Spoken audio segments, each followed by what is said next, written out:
ओम सभी को नमस्ते।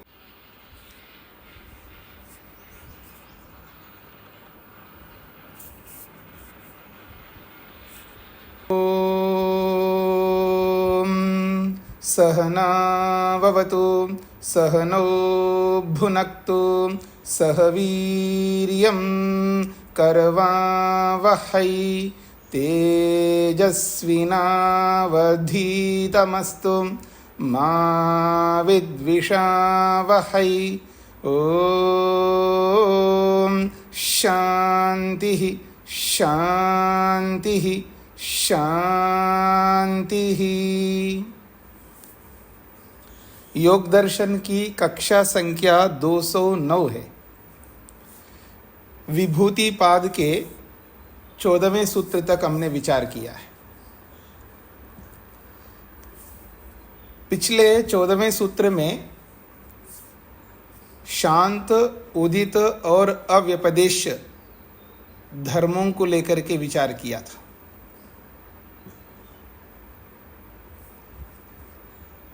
15वां सूत्र भी इसी धर्म और धर्मी को लेकर के प्रस्तुत है। सूत्र है क्रमान्यत्वं परिणाम अन्यत्वे हेतु। क्रमान्यत्वं परिणामान्यत्वे, तो परिणामान्यत्वे को अलग करेंगे तो परिणाम अन्यत्वे हेतु। तो ये जो परिणाम अन्यत्वे जो कहा जा रहा है, ये जो अन्यत्व का अर्थ होता है अलग अलग, भिन्न भिन्न। भिन्न भिन्न को, अलग अलग को अन्यत्व कहते हैं, जिसको आप हिंदी में बदलाव कहते हैं। तो परिणाम बदलाव है और अन्यत्व अलग अलग। तो अलग अलग बदलाव में, अलग अलग बदलाव में हेतु, कारण कौन है? कैसे पता चल रहा है कि ये अलग अलग बदलाव हो रहे? किसके बदलाव? वस्तु के बदलाव। वस्तु कौन है? धर्मी। तो परिणाम अन्यत्वे का अर्थ होगा धर्मी के अलग अलग होने में, धर्मी के अलग अलग बदलावों में हेतु जो है क्या है? तो कहा क्रमान्यत्वम, क्रम ही कारण है। वहां पर क्रम, क्रम समझते हैं ना आप लोग? जैसे कोई लाइन में खड़े हैं तो आगे जो खड़ा है उसके पीछे दूसरा, तीसरा, चौथा, पांचवा। तो एक के बाद दो, दूसरे के बाद तीन, तीन के बाद चार, चार के बाद पांच। तो ये जो एक के बाद दूसरा, दूसरे के बाद, ये जो बाद बाद बोलते जा रहे हैं हम लोग, ये है क्रम।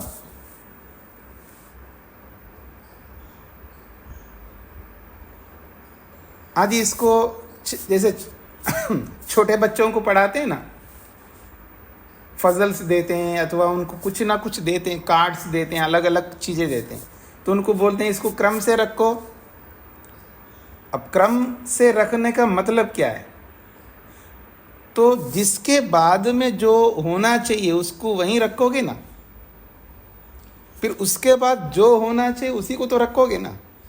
अब जैसे ये कार्ड्स होते हैं, उसमें 1 2 3 लिखे हुए हैं 1 से 100 तक। छोटे बच्चे को 1 से 100 तक आपने याद करवाया, गिनवाया, जो भी किया है, रिपीट करवाया, फिर वो कार्ड्स दे दिए उनको। आगे इनको सब कार्ड्स को क्रम से रखो। तो इसका मतलब क्या हुआ? 1 के बाद कौन आएगा, 2 के बाद कौन आएगा, 3 के बाद कौन आएगा, इसको कहते क्रम। इसी क्रम से पता चलता है कि धर्मों में बदलाव हो रहा है। ये क्रम बता रहा है कि धर्म बदलते जा रहे हैं। तो कह रहे हैं परिणाम अन्यत्वे, धर्मी के अलग अलग बदलाव में हेतु, कारण कौन है? क्रमान्यत्वम, क्रम कारण है वहां पर। यह सूत्र का अर्थ हुआ। अब इसको थोड़ा विस्तार से समझने का प्रयत्न करते हैं भाष्य के माध्यम से। एकस्य धर्मिणः एक एव परिणाम इति प्रसक्ते क्रमान्यत्वं परिणामन्यत्वे हेतुर्भवति इति। आपको याद आ रहा हो 13वें सूत्र में एक बात कही थी। 13वें सूत्र के भाष्य में एक बहुत मार्मिक बात कही गई थी। ये जो धर्म परिणाम, लक्षण परिणाम, अवस्था परिणाम ऐसे आप बदल रहे हो, ये सब क्या है? धर्म क्या होता है?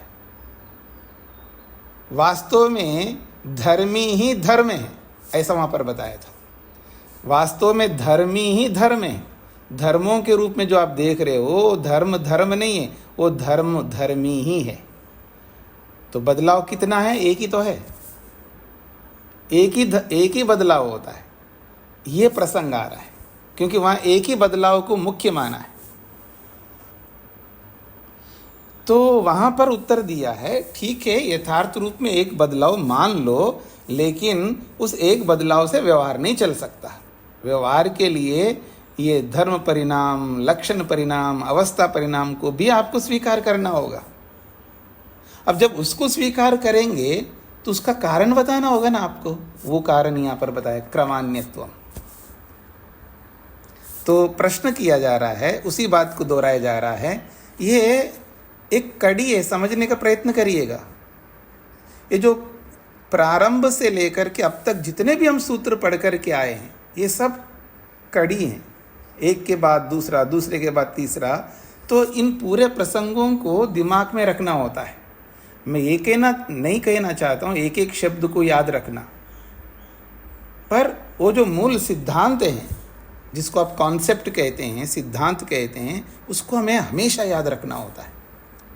जिस किसी भी सूत्र को आप पढ़ते हैं, भाष्य को पढ़ते हैं, उसमें बहुत सारी बातें कही जाती हैं, लेकिन वो सारी बातें किसी को याद नहीं रहती। लेकिन उसमें जो मुख्य बातें होनी चाहिए, जिसको आप कहते हैं उसका सार, उसका एसेंस, वो हमेशा याद रखना होता है। अगर वो हमने भूला दिया, उसको भूल गए, तो फिर हमने कुछ पढ़ा नहीं, तो हमारा पढ़ना व्यर्थ हो जाएगा। मैं ये नहीं चाहता कि आपका समय लगाना, इतने समय से पढ़ना, ये व्यर्थ ना हो। तो इस व्यर्थता को रोकने के लिए इसके एसेंस हमेशा रिपीट करते जाइए, उसकी आवृत्ति करते जाइए, उसको दोहराते जाइए। प्रारंभ से लेकर अब तक जो भी पढ़ा है आपने, रोज पन्ने पलटिए और उसका सार थोड़ा सा रुकना, क्या हो रहा है जी। तो ये जो हम समझ रहे हैं, एक धर्मी के अलग अलग जो धर्म आप बता रहे थे, वो अलग अलग धर्म ना होकर के एक ही तो परिवर्तन है। धर्म परिणाम को ही एक मान लो, लक्षण और अवस्था को मत मानो। तो वहाँ पर स्पष्ट किया था, नहीं, सबको मानना पड़ेगा, उसके बिना व्यवहार ही नहीं चल सकता। तो प्रसंग आ रहा है एक ही परिवर्तन, एक ही परिणाम का प्रसंग आ रहा है। तो एक ही परिणाम के इस प्रसंग में अलग अलग परिणाम भी स्वीकार करना होगा। अलग अलग परिणाम मानोगे तो उसका हेतु देना पड़ेगा, तो क्रम बताएगा आपको। जितने क्रम उतने परिणाम। समझ रहे जी? अगर आप एक ही परिवर्तन है तो फिर वो ठीक है, एक के बाद दो, बस इतना ही रहेगा।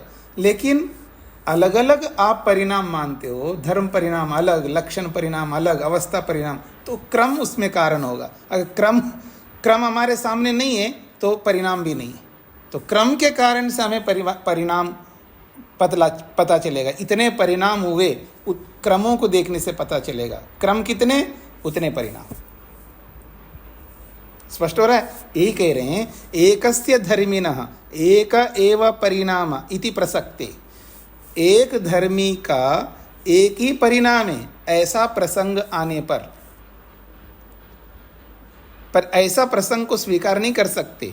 अनेक प्रसंग, अनेक परिणाम मानना होगा। तो फिर उसमें क्रमान्यत्वम, उसमें क्रम, अलग अलग क्रम ही परिणाम अन्यत्वे, अलग अलग परिणाम होने में हेतु भवति, हेतु बनता है। स्पष्ट हो गया जी? ये पंक्ति समझ में आ गई सबको? अब उदाहरण दे के समझा रहे हैं, घबराइएगा मत, आराम से समझ में आ जाएगा। कहते तद यथा, उदाहरण दे रहे हैं, चूर्ण मृत पिंड मृत, घट मृत, कपाल मृत, कण मृत इति च क्रमः। यह क्रम समझाया। कहते हैं चूर्ण मृत, मृत कहते हैं मिट्टी को, और चूर्ण, चूर्ण का मतलब है चूर्ण, जैसे पाउडर कहते हैं आप, तो चूर्ण मृत का मतलब है मिट्टी का पाउडर, मिट्टी का चूर्ण। और मिट्टी के चूर्ण से पिंड मृत और लोंदा रूपी मिट्टी, क्योंकि चूर्ण से लोंदा बना दिया आपने, वो लोंदा किसका है? मिट्टी का है। तो पिंड मृत वो है लोंदा रूपी मिट्टी। फिर उसके बाद क्या होगा? घट मृत, फिर वो घड़ा बन जाएगा। और घड़ा किसका है? मिट्टी का। तो घट मृत वो मिट्टी का घड़ा। और मिट्टी का घड़ा हाथ से छूट गया तो उसके टीकरे बन गए, उस टीकरे को कहते हैं कपाल। कपाल मृत, ये कपाल किसके जी? मिट्टी के। तो मिट्टी के कपाल। और मिट्टी के कपालों को अगर आप किसी यंत्र में डाल दो तो फिर वापस हो जाएगा कण अमृत, फिर वो कण बन जाएंगे, छोटे छोटे कण बन जाएंगे। तो चूर्ण से लोंदा, लोंदा से घड़ा, घड़ा से कपाल, कपाल से वापस कण, इतने परिणाम आ गए। तो ये सारा क्रम है। इस क्रम से पता चल रहा है इतने परिणाम हो गए।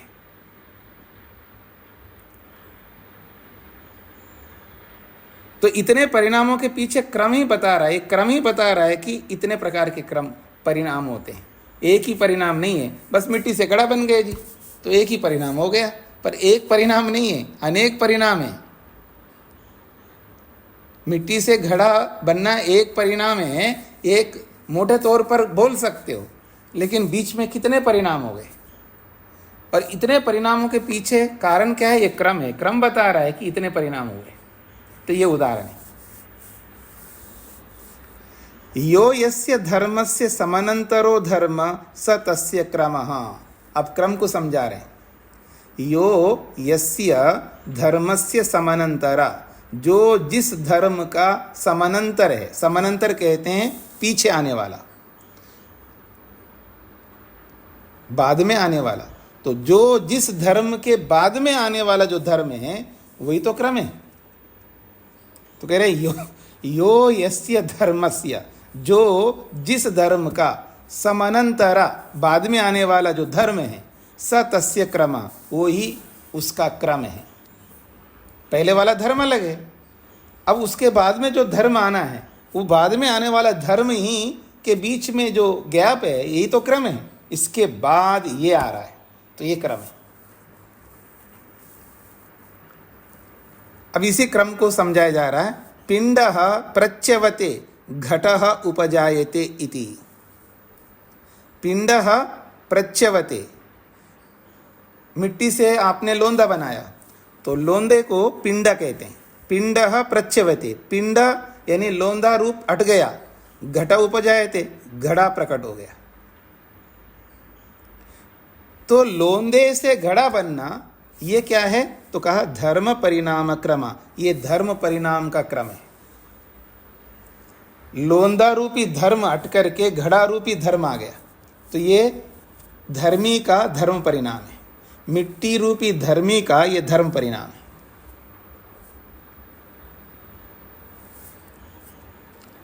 ये क्रम समझ में आ गया जी।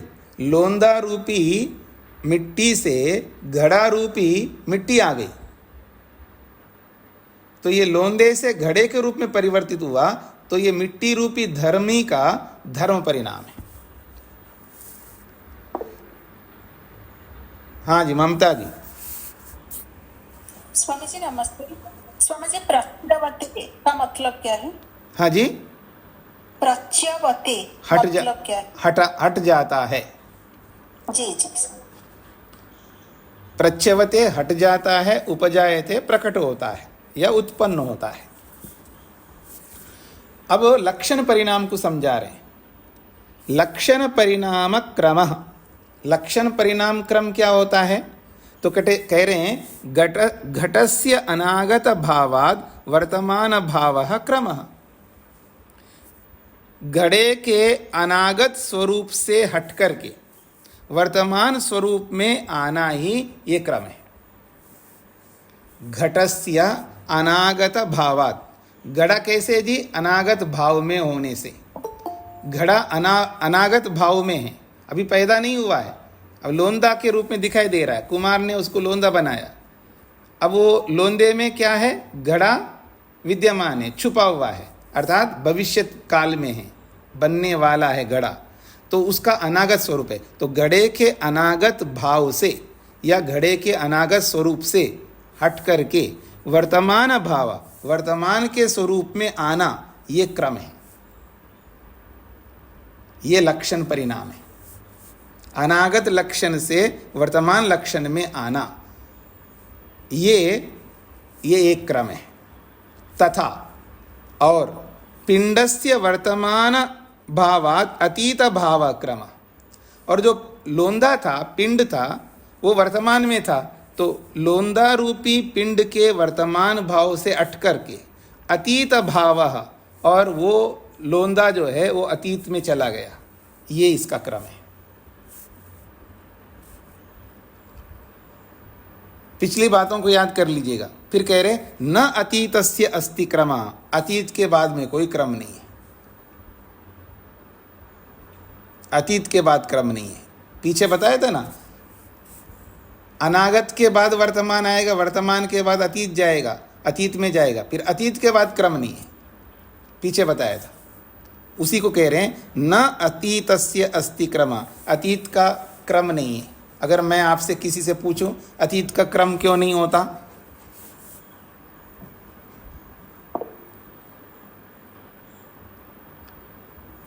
ममता जी बताएंगी क्या?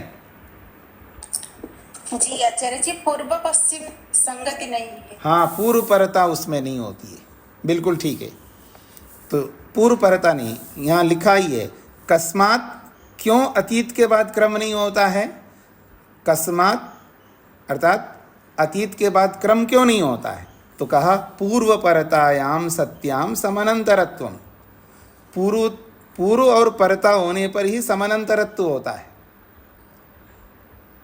अतीत पूर्व में हो और वर्तमान पश्चात हो तब तो क्रम होगा, लेकिन यह अतीत के बाद तो अनागत आ रहा है, अनागत तो प्रथम स्थान पे है। पीछे पढ़ा था ना, अतीत कौन सा अध्वा है? प्रथम अध्वा है। और वर्तमान कौन सा अध्वा है, यानी कौन सा मार्ग है? अध्वा का मतलब मार्ग। अनागत प्रथम मार्ग है, वर्तमान द्वितीय मार्ग है, और तृतीय मार्ग अतीत है। अतीत के बाद फिर कोई मार्ग नहीं है, फिर पहले मार्ग में आना होगा। तीन ही तो हैं, इसलिए क्रम नहीं हो सकता, अतीत के बाद क्रम नहीं है। तीन ही चीजें हैं, तीन ही चीज है। तो पहली चीज है अनागत, दूसरी चीज है वर्तमान, तीसरी है अतीत, फिर अतीत के बाद फिर कोई क्रम है ही नहीं है। इसलिए कह रहे हैं अतीत के बाद क्रम नहीं है। कस्मात क्यों नहीं है? तो पूर्व परतायाम सत्याम समानंतरत्वम, पूर्व परता होने पर ही समानंतर होता है, यानी बाद में आने वाला होता है। स तु न अस्ति अतीतस्य, और वो बाद में आने वाला अतीत का कोई नहीं है। अतीत के बाद में अगर होगा तो फिर चार मानना पड़ेगा आपको, तब अतीत के बाद फिर अतीत पूर्व हो जाएगा, उसके बाद आने वाला पर हो जाएगा। पर यहाँ तो तीन ही है, इसलिए अतीत के बाद कोई क्रम नहीं, ये कहा जा रहा है। तस्मात्, इसीलिए द्वयोः एव लक्षणयोः क्रमः, दो ही लक्षणों का क्रम है। लक्षण तीन है लेकिन क्रम दो है। समझने का प्रयत्न करिएगा। लक्षण तीन है, क्रम दो है। रूप जी समझ में आया?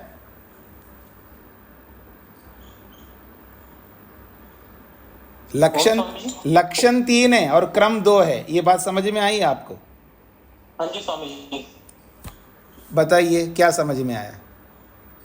स्वामी जी लक्षण तो तीन है, जैसे कि अनागत, वर्तमान और अतीत।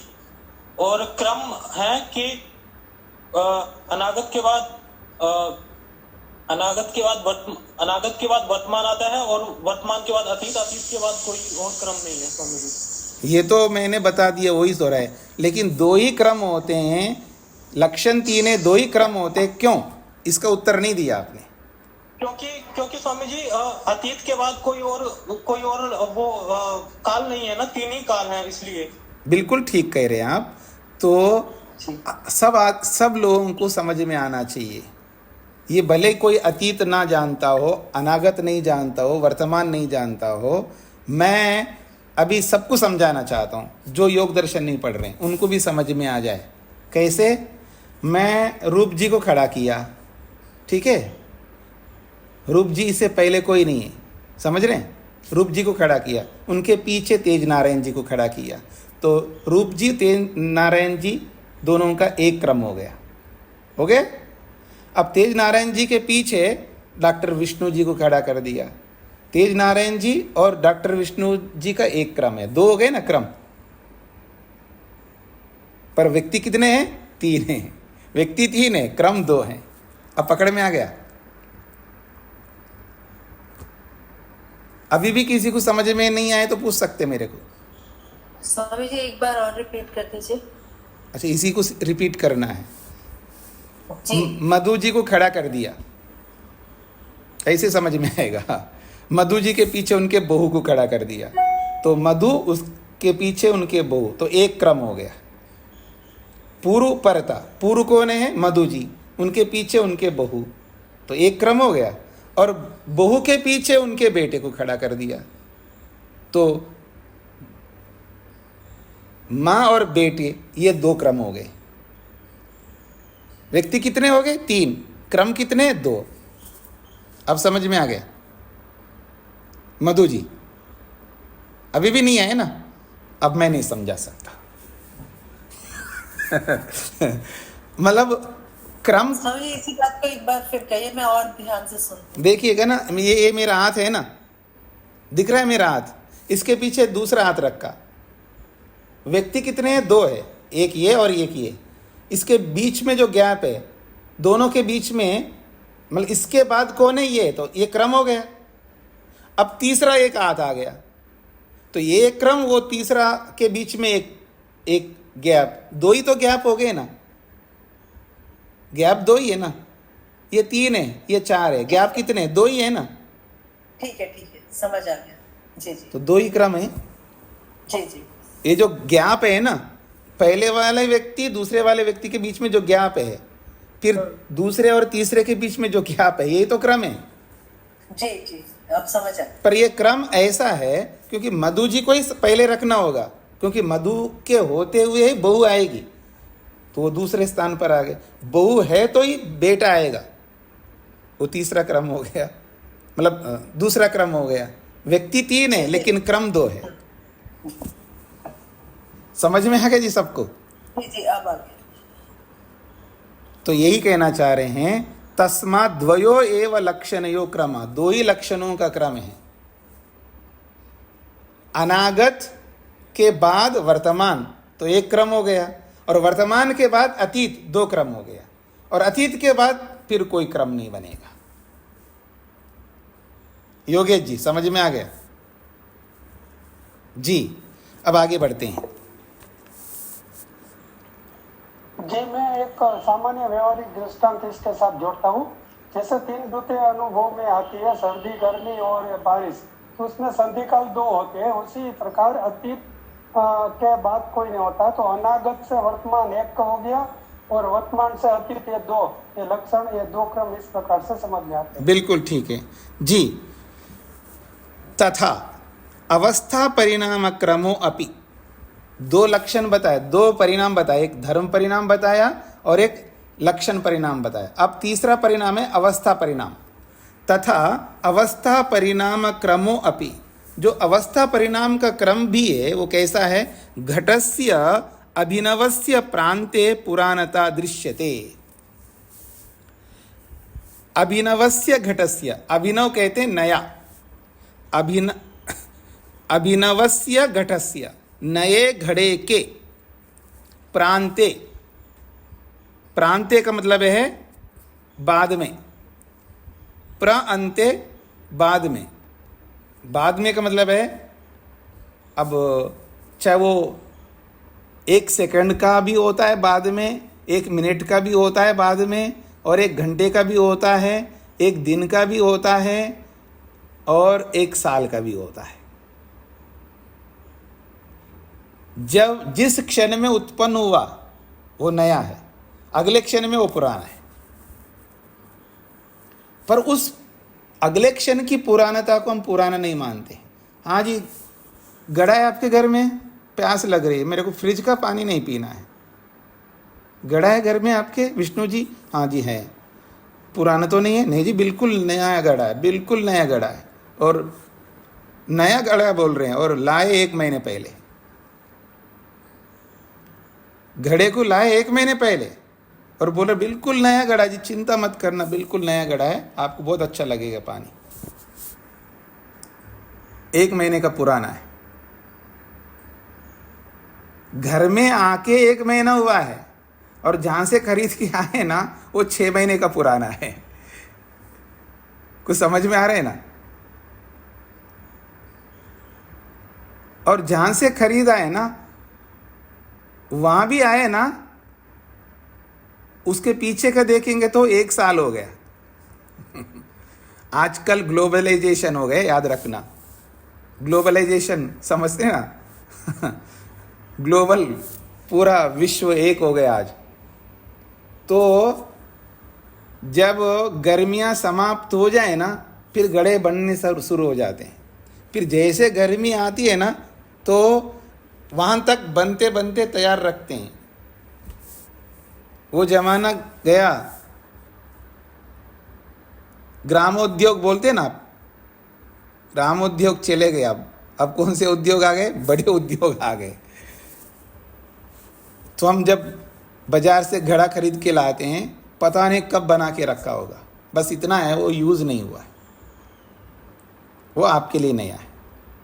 तो ये कहना चाह रहे हैं अभिनवस्य घटस्य, नए घड़े के प्रांते पश्चात अंत में पुरानता दृश्यते, पुरानापन दिखाई देता है। प्रांते का मतलब पश्चात, कई दिनों के बाद में आपको पुराना कब महसूस होता है जी? उसका यूज़ करते करते, प्रयोग करते करते 6 महीने निकल गया। अरे गर्मियाँ निकल गए, बरसात का मौसम है, फिर भी घड़े का पानी पी रहा है आदमी। और तो और अभी तो नया ज़माना आ गया, नए घर आ गए, नया वातावरण, सब कुछ नया है। गाँव में तो हम घड़े में से ही पानी पीते थे। जब दोबारा जब गर्मी आ गई फिर तब नया घड़ा आता है, और जब तक गर्मी नहीं आए तब तक उसी घड़े में पीते जाते हैं। तो कालांतर में पुरानापन दिखता है। कम से कम 6 महीने बीत जाए तब आपको लगता है ये पुराना हो गया। तो ये है अवस्था परिणाम। नएपन से हट करके जब पुरानापन में आता है, इसको कहते हैं अवस्था परिणाम। साचा, और वो जो पुरानापन, नएपन से जो पुरानापन आ रहा है, वो जो पुरानता, सा का मतलब है वो पुरानता, क्षण परंपरानुपातिना, वो प्रत्येक क्षण की परंपरा से, एक एक क्षण की परंपरा से चल करके, आगे चल करके, क्रमेण, क्रम से, अभिव्यज्यमाना, वो प्रकट होता है पुरानापन। पराम व्यक्ति मापद्यते, पराम का मतलब है उत्कृष्ट पुरानता को प्राप्त होता है। जब वो उत्कृष्ट पुरानता को प्राप्त होता है तब हमको लगता है ये पुराना हो गया। जब तक वो उत्कृष्ट पुरानता नहीं आती है तब तक हम बोलते रहते हैं नया घड़ा, नया घड़ा, नया घड़ा, नया घड़ा। अरे भले आदमी, वो नया घड़ा क्या, आपको घर पे लाके 1 महीना हो गया फिर भी नया बोल रहे हो, पर वो नया ही दिखता है आपको, क्योंकि उसका जो पुरानापन है वो हमारे आंखों को पकड़ में नहीं आता। वो 6 महीने से बीत से आता है, 6 महीने बीत जाने के बाद तब हमारे आंखों को पकड़ में आता, हाँ अब पुराना हो गया। तो ये पुरानापन की उत्कृष्टता है, वही बात यहाँ पर बताई जा रही है। सा पुरानता, वो जो पुरानापन है, क्षण परंपरानुपातिना, एक एक क्षणों की परंपरा के अनुसार चलते हुए, क्रमेण, एक क्रम से, अभिव्यज्यमाना, उसकी पुरानापन प्रकट होता हुआ, जब पराम व्यक्ति मापद्यते, उस पुरानेपन की उत्कृष्टता को जब प्राप्त होता है तब हमको पता लगता है हाँ ये घड़ा पुराना हो गया है। ये है अवस्था परिणाम। हाँ जी, मेरी ओर देखेंगे एक बार। अब घड़े में ही अटके रहेंगे या अपने शरीर में भी जाएंगे हम? घड़े में ही अटके रहेंगे, अपने शरीर पर भी जाएंगे। शरीर पर भी आते हैं ना, देखो बाल सफ़ेद दिख रहे हैं, किसी के तो बिल्कुल सफ़ेद दिख रहे, किसी के सफ़ेद भी दिख रहे हैं और काले भी दिख रहे हैं। बहुत पुराने हो गए हम। जिसके सफ़ेद बाल आ गए वो पुराने हो गए, अंतिम दौर में चल रहे हैं। अब ये अलग बात है, कोई कलर करके आ जाए तो हम कुछ नहीं कह सकते। पता भी लगता है कलर कर लिया इसने, हाँ ये भी पता लगता है कि किसने कलर किया किसने कलर नहीं किया, ये भी पता लगता है। आप कितने कलर करते जाओ, अब पुराने को कितने कलर करो आखिर पुराना ही रहेगा, वो नया तो नहीं होगा। ठीक है ना? तो ये एहसास हमको करना है कि मैं पुराना होता जा रहा हूँ। अभी काम पूरे किए नहीं, अभी पुराना हो गया। कुछ काम करके पुराना हो तो भी तसल्ली हो जाए हमको, हाँ जी बहुत कुछ काम किया, लेकिन काम कुछ विशेष किया नहीं है, कुछ विशेष नहीं किया हमने, लेकिन शरीर पुराना हो गया। अब कब चला जाएगा कुछ पता नहीं किसी को। कुछ करना पड़ेगा विशेष, जितना भी कर सकते हैं हम। शरीर को ही नहीं देखना है, मकान को भी देखना है, हर चीज को देखना है हमको। जो जो प्रयोग में हम लाते हैं, शरीर से लेकर के शरीर से भिन्न जितने भी पदार्थ हैं, उन सभी पदार्थों के बारे में हमको देखना है। जितने भी संबंध हैं उन संबंधों को, पत्नी पुरानी होगी, अब पति भी पुराना हो गया, बच्चे भी पुराने हो गए, सब पुराने होते जा रहे हैं, क्योंकि एक दिन छोड़ना है हम इन सबको। ये सब जब प्रिपेयर करता है व्यक्ति, इन सब का अभ्यास करता है व्यक्ति, उसको दुख नहीं होता है। जब अचानक जब घर से निकल जाता है कोई, शरीर छोड़ करके जाता है, बहुत दुख होता है व्यक्ति को, क्योंकि इसके लिए प्रिपरेशन नहीं की हमने, कोई तैयारी नहीं की हमने। तो तैयारी केवल घड़े की करना नहीं है, आभूषणों की नहीं करना है, कपड़ों की नहीं करना है, मकान का नहीं करना है, जमीन का नहीं करना है, शरीर का भी करना है, और विशेषकर अपने संबंधों का भी करना है। सबसे ज़्यादा उलझता है व्यक्ति संबंधों में, रिलेशनशिप में। बड़ा दुख होता है व्यक्ति को, बड़ा कष्ट होता है। तो उन सबको हमें इसी तरह समझना है। इसलिए मैंने बोला था ये बहुत महत्वपूर्ण विषय चल रहा है। जब इनको अच्छी तरह समझेंगे तो हमारे को दुख बहुत कम होगा। बिल्कुल नहीं होगा ये तो नहीं कह सकता, लेकिन बहुत कम होगा। और जो जितना ज़्यादा जानेगा वो उतना ही कम करता जाएगा अपने दुख को। और एक दिन जरूर आएगा जिस दिन लेश मात्र भी दुख नहीं होगा, लेश मात्र भी नहीं होगा। चाहे माँ छोड़ के जाए या पिता छोड़ के जाए या पत्नी छोड़ के जाए या पति छोड़ के जाए या कोई भी छोड़ के जाए।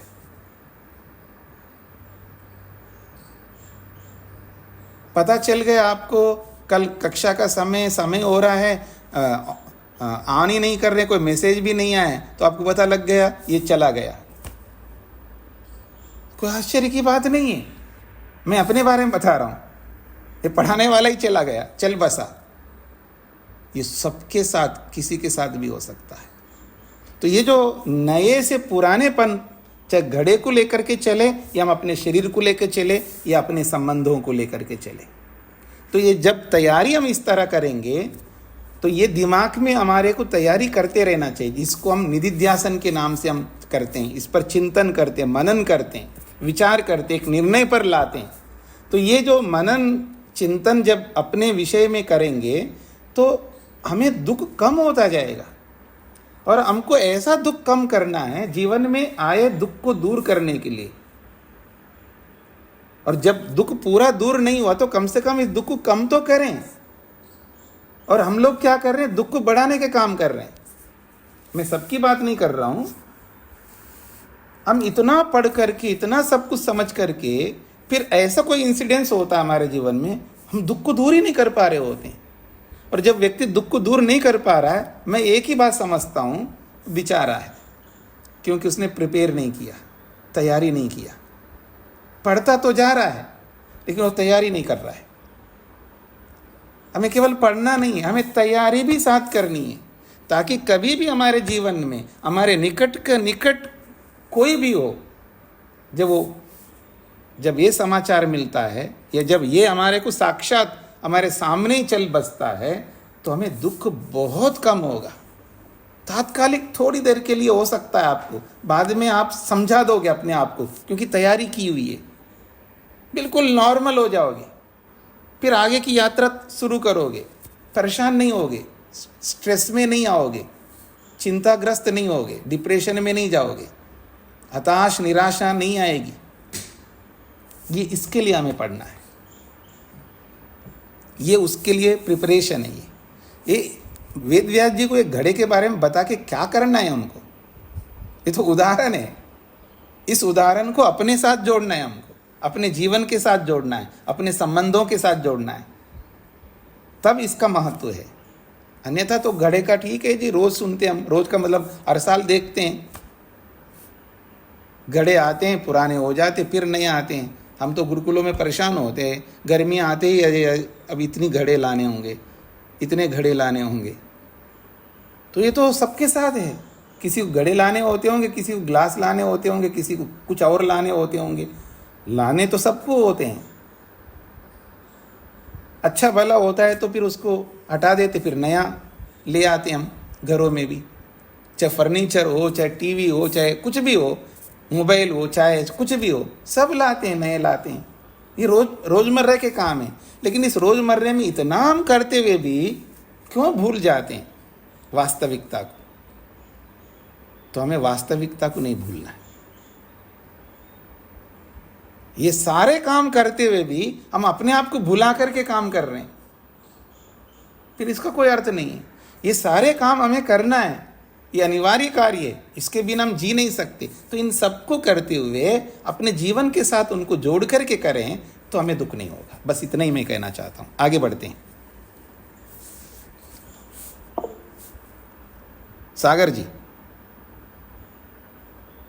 नमस्ते स्वामी जी। जी स्वामी जी, भाष्यकार ने धर्म परिणाम में एक क्रम माना है जो प्रतीत होता है, और लक्षण परिणाम में 2 क्रम है, लेकिन अवस्था परिणाम में क्या हम असंख्य क्रम मान सकते हैं?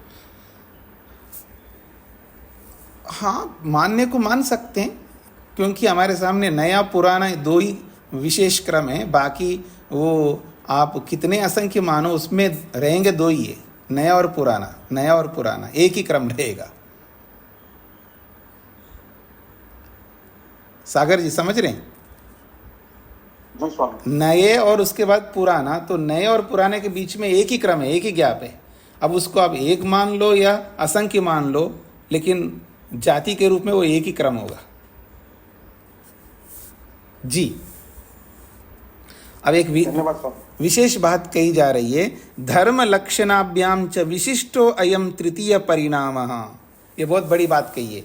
धर्म परिणाम और लक्षण परिणाम, इन दोनों परिणामों से अयम तृतीय परिणाम, ये जो तीसरा परिणाम है अवस्था परिणाम, ये विशिष्ट, ये बहुत विशेष है। ये हमारे जीवन के साथ जुड़ा नहीं है, आज हमको जोड़ना होगा। ये जो तीसरा अवस्था परिणाम है, इसको विशेष परिणाम बोला है।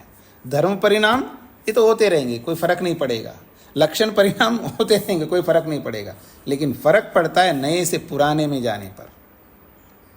नए से पुराने में जाने पर हमारे जीवन में बहुत अंतर आता है। इसलिए हम अपने आप को नया रखना चाहते हैं। अभी तो बोला है ना मैंने आपको, बाल रंगते जाओ, मेकअप लगाओ, झुर्रियाँ हटाते रहो। हाँ, ये क्यों कोशिश करता है व्यक्ति? अपने आप को नया दिखाने के लिए, अपने आप को अच्छा दिखाने के लिए कोशिश करता है।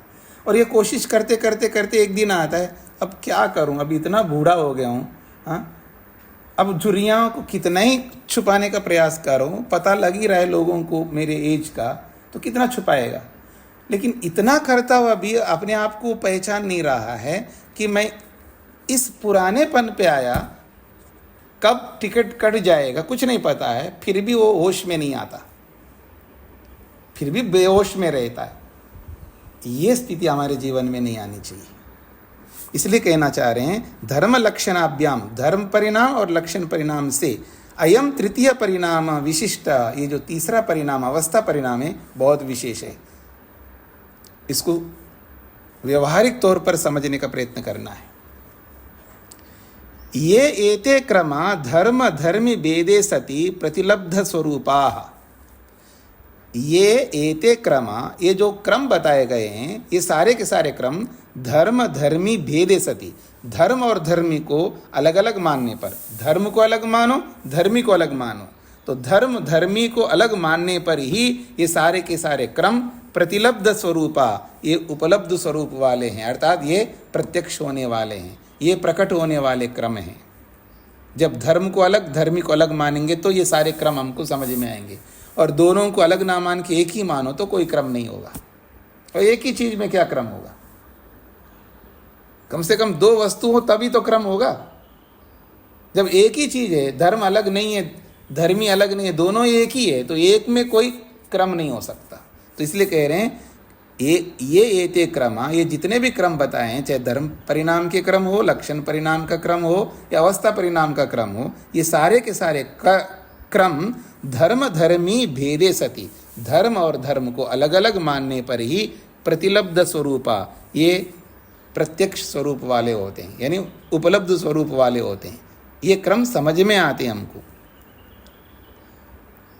धर्मो अपि धर्मी भवति अन्य धर्म स्वरूपापेक्षया इति। अब ये अपेक्षा को लेकर के बताया जा रहा है।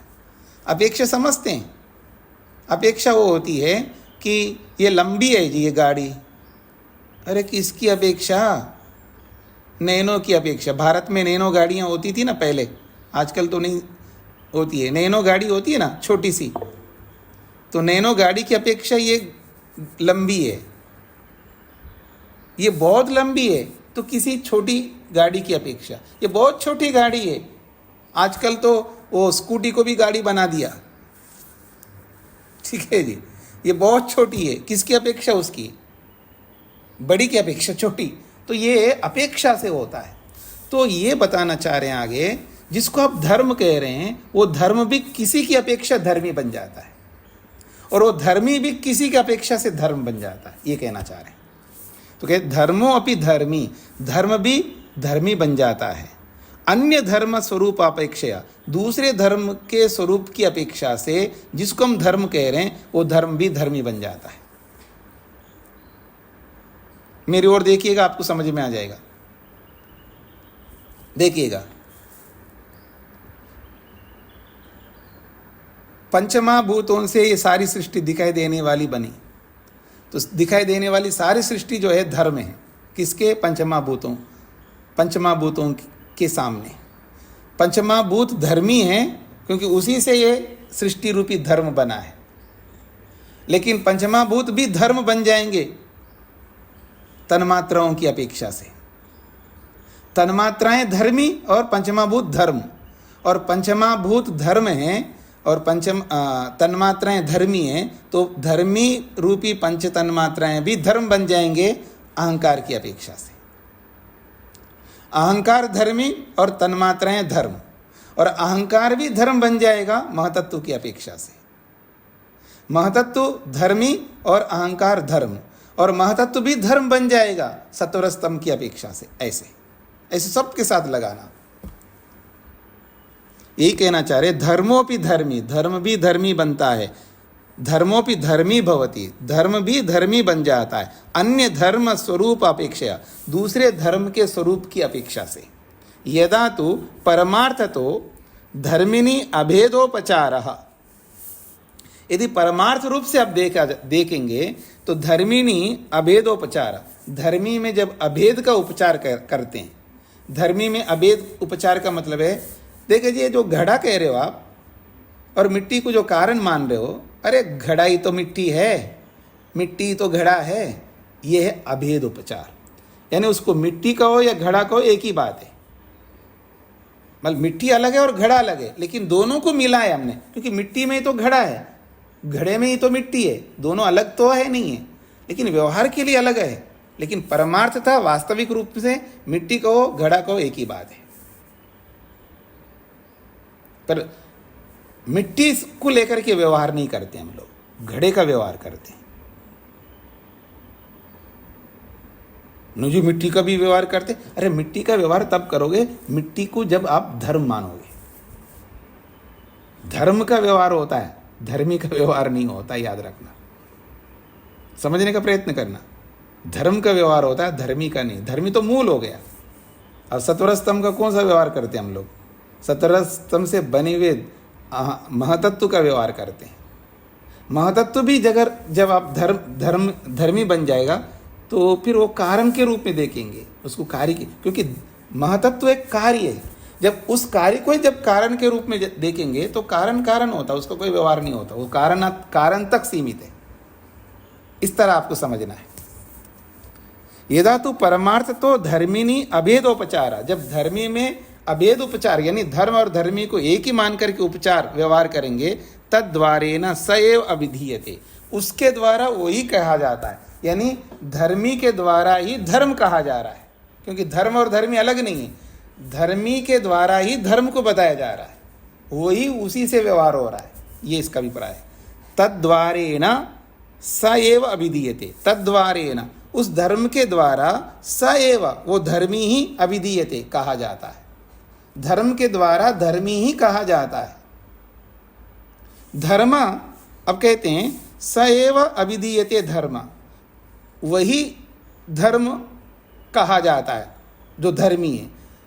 तदा तब अयम एकत्वेन एव क्रम प्रत्यवभासते, तब एक ही क्रम प्रत्यवभासित होता है। यानी धर्म और धर्मी, धर्म और धर्मी, धर्मी पहले धर्म बाद में, तो एक ही क्रम है बस। तो अयम एकत्वेन एव क्रम प्रत्यवभासते, वो एक ही क्रम के रूप में भाषित होता है, अर्थात प्रकट होता है, समझ में आता है। धर्म और धर्मी, यूं कहिए धर्मी और धर्म, और धर्मी और धर्म, तो जिसको आप धर्म कह रहे हैं वो धर्मी ही धर्म के रूप में प्रतीत होता है, वो धर्मी ही धर्म के रूप में प्रतीत होता है, क्योंकि धर्म और धर्मी अलग ही नहीं है, एक ही है।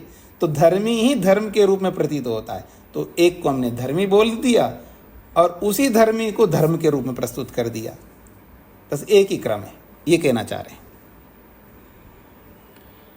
आगे बढ़ते हैं जी। चित्तस्य द्वये धर्मा, अब महर्षि वेदव्यास जी ने मूल बात पर आ गए, अपने रंग में आ गए हैं। तो देखिएगा, चित्तस्य, ये जो हमारा मन है, द्वये धर्मा, इसके दो धर्म हैं, अर्थात दो प्रकार के धर्म हैं। वो दो प्रकार के धर्मों का नाम दिया, परिदृष्टाः च अपरिदृष्टाः च। एक धर्म है परिदृष्ट और एक धर्म है अपरिदृष्ट। परिदृष्ट का मतलब होता है दिखाई देने वाले, प्रत्यक्ष होने वाले को परिदृष्ट कहते हैं, और अपरिदृष्ट कहते हैं परोक्ष को, न दिखाई देने वाले को अपरिदृष्ट कहते हैं। तो मन के दो प्रकार के धर्म हैं, एक धर्म दिखाई देते हैं अर्थात समझ में आते हैं, और एक धर्म बिल्कुल नहीं समझ में आते हैं, दिखाई भी नहीं देते। तत्र प्रत्ययात्मका परिदृष्टा, और जो प्रत्ययात्मक उसके धर्म है, ज्ञानात्मक उसके जो धर्म है, वो परिदृष्ट है, वो दिखाई देते हैं, समझ में आते हैं। वस्तु मात्रात्मक अपरिदृष्टा, जो वस्तु मात्रात्मक जो धर्म है उसके, वो अपरिदृष्ट है, वो दिखाई नहीं देते। अब मेरी ओर देखिए, मैं आपके सामने रखता हूं, देखिएगा। हाँ, कमाल है, माता शकुंतला जी बड़े शांत बैठी है, दिखाई दे रहा है ना आपको, शांत, कुछ नहीं बोल रही है, एकदम गंभीर होकर के बैठी है, ये दिखाई देता है ना। लेकिन उनका मन बदल रहा है अंदर से, वो दिखाई देता है हमको। कितना पुराना हो गया उनका मन, 2 अरब वर्ष होने जा रहे हैं इनके मन को बंद करके। दिखाई दे रहा है उनका मन कितना पुराना हो गया हमको, वो अपरिदृष्ट है। लेकिन ये जो ज्ञानात्मक वृत्ति है उनकी, गंभीर होकर के बैठ रही है, कभी गुस्से में बैठी हुई दिखाई देती है, कभी बिल्कुल मूड होकर के बैठी हुई दिखाई देती है, वो तो दिखाई देता है ना, क्योंकि वो ज्ञानात्मक वृत्तियां बनती है ना, क्षिप्त वृत्ति, मूड वृत्ति, विक्षिप्त वृत्ति, एकाग्र वृत्ति, ये क्या ज्ञानात्मक वृत्तियाँ, ये तो हमको दिखाई देते हैं, पता लगता है व्यक्ति क्या कर रहा है। तो ये ज्ञानात्मक जो वृत्तियाँ हैं मन की, ये परिदृष्ट धर्म है। और जो ज्ञानात्मक नहीं है, वस्तु मात्रात्मक, जो वस्तु के स्वरूप के जो धर्म है, वस्तु के अंदर जो परिवर्तन हो रहे हैं, वस्तु का जो पुराना बन रहा है, वस्तु पुराना बन रहा है, नए से पुराना हो रहा है, वो दिखाई नहीं देता। एक उदाहरण दिया मैंने आपके सामने। और जो अपरिदृष्ट धर्म है मन के, वो कितने प्रकार के होते हैं जो दिखाई नहीं देते। ते च सप्त एव भवन्ति, और वो 7 प्रकार के धर्म हैं जो अपरिदृष्ट है, जो दिखाई नहीं देते हैं। दिखाई देने वाले तो 5 प्रकार की अवस्थाएं मन की, जो क्षिप्त, मूढ़, विक्षिप्त, एकाग्र, जो भी ज्ञानात्मक वृत्तियां हैं, 5 वृत्तियां ज्ञानात्मक, वो सब दिखाई देती हैं। लेकिन जो अपरिदृष्ट है वो दिखाई नहीं देती। वो कितने हैं? तो कहा ते च सप्त एव भवन्ति, वो 7 प्रकार के अपरिदृष्ट धर्म है मन के। पता कैसे लगता है? अनुमानेन प्रापित वस्तु मात्र सद्भावाः, वो अनुमान से जाने जाते हैं, अनुमान से प्राप्त होते हैं, अनुमान से जाने जाते हैं। उसके 7 प्रकार के जो धर्म है मन के, जो दिखाई नहीं देते, उसको भाष्यकार ने एक श्लोक के रूप में प्रस्तुत किया। निरोध धर्म संस्काराः परिणामो अथ जीवनम चेष्टा शक्तिश्च चित्तस्य धर्म दर्शन वर्जिताः। ये दर्शन वर्जित हैं, अर्थात प्रत्यक्ष न होने वाले ये धर्म है मन के। ये जो धर्म है ये प्रत्यक्ष न होने वाले धर्म है मन के। सबसे पहले कहा निरोध, निरोध धर्म दिखता नहीं है, संस्कार दिखते नहीं है। ये जो परिणाम होते हैं ना, अवस्था परिणाम, लक्षण परिणाम, अवस्था परिणाम, ये सब परिणाम दिखते नहीं है। अच्छा, जीवनम, लाइफ, ये भी दिखता नहीं है, ये भी प्रत्यक्ष नहीं होता है। चेष्टा, ये जो क्रियाएं, ये भी दिखाई नहीं देती हैं। चेष्टा का मतलब है क्रिया, क्रिया नहीं दिखती, अनुमान से हम पता लगाते हैं। वस्तु हिल रही है, मतलब वस्तु स्थान बदल रही है, वस्तु के बदलाव को हम क्रिया के रूप में समझते हैं, क्रिया नहीं दिखाई देती है। शक्ति भी दिखाई नहीं देती है। चित्तस्य धर्म, ये चित्त के धर्म है। तो शक्ति, चेष्टा 2, जीवन 3, परिणाम 4, संस्कार 5, धर्म 6 और निरोध 7। तो निरोध धर्म, क्योंकि धर्म चित्त के धर्म परिणाम है ना, वो भी हमको दिखाई नहीं देते। संस्कार भी दिखाई नहीं देते, और इनके अलग अलग जो परिणाम हैं, अलग अलग इन सब की व्याख्या करूंगा मैं आपके सामने, अभी समय नहीं है। तो ये 7 प्रकार के हैं, इनकी व्याख्या हम कल समझने का प्रयत्न करेंगे। निरोध 1 है, धर्म 2 है, संस्कार 3 है, परिणाम 4 है, जीवन 5 है, चेष्टा 6 है और शक्ति 7 है। चित्तस्य धर्म, ये चित्त के ये 7 धर्म हैं। और कैसे हैं? दर्शन वर्जिता, ये दिखाई न देने वाले। ये 7 प्रकार के मन के धर्म हैं, मन के परिवर्तन हैं, जो हमें दिखाई नहीं देते। कैसे जाने जाते हैं? अनुमान ही ना, ये अनुमान से प्राप्त होते हैं, अनुमान से जाने जाते हैं। और जो परिदृष्ट है वो सारे के सारे हमें पता लगता है। तो इसके बारे में हम कल चर्चा करेंगे। किसी कोई बात पूछनी हो तो पूछ सकते हैं।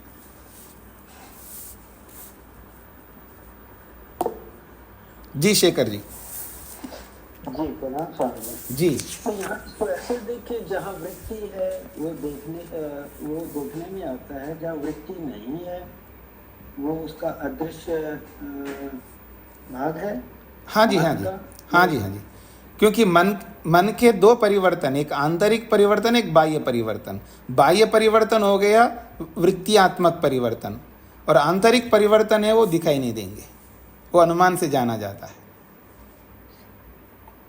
जी जी स्वामी। इसी को लेकर के हम कल चर्चा करेंगे। जी अलका जी। स्वामी जी, श्लोक के ऊपर वस्तु मात्र सद्भाव, हाँ जी, इसका ये कह रहे हैं प्रापित वस्तु मात्र सद्भाव। तो प्रापिता का मतलब है प्राप्त होती हुई, वस्तु मात्र सद्भाव, वस्तु का जो वस्तु मात्र वस्तु केवल वस्तु स्वरूप में उसके परिवर्तन होते हैं, यानी वस्तुआत्मक बदलाव होते हैं। वस्तुआत्मक बदलाव प्राप्त होते हैं कैसे? अनुमान के द्वारा। अनुमान से प्राप्त होते हैं मतलब अनुमान से जाने जाते हैं वस्तु स्वरूप के बदलाव। वस्तु स्वरूप के जो बदलाव है वो अनुमान के द्वारा प्राप्त होते हैं, यानी जाने जाते हैं। वो प्रत्यक्ष से जाने नहीं जाते हैं, लेकिन वृत्तियों को प्रत्यक्ष से हम जान लेते हैं। जो कि ज्ञानात्मक होते हैं वो वृत्ति स्वरूप होते हैं, वो तो हमको प्रत्यक्ष ज्ञान में आता है, ये कहना चाह रहे हैं। तो इसके बारे में हम विस्तार से कल समझने का प्रयत्न करते हैं। ये बहुत महत्वपूर्ण धर्म है, मन के 2 प्रकार के धर्म, उनको हमें समझना है। और किसी को कुछ कहना है तो मैं इसको यहीं पर विराम देता हूं जी। ओम शांति शांति शांति।